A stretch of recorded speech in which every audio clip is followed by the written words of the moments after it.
when you think about Clear, what were some of the first steps regarding trust that were taken in the organization to, the first kinds of conversations that were happening in the company?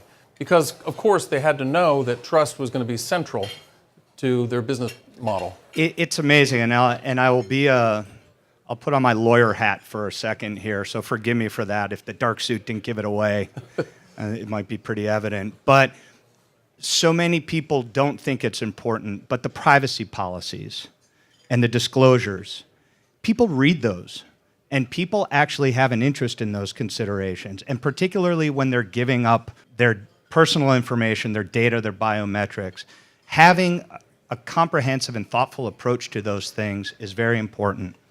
Being able to speak to the transparency that you have with your regulators, very important. To be able to say we've been a tested system or an approved system makes people feel better about it.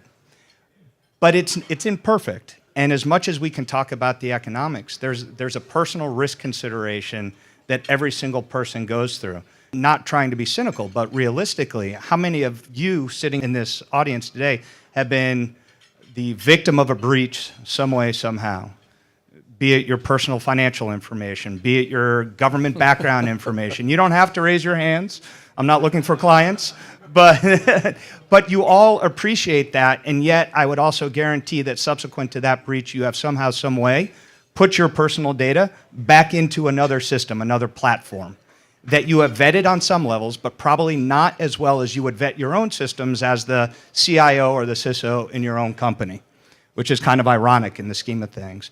That's the risk factor and the economics that I'm talking about that people today are making decisions on every single day. They trust the brand, they trust the process, but importantly, they're sufficiently overcoming some inconvenience that the risk mitigation for them is sufficient.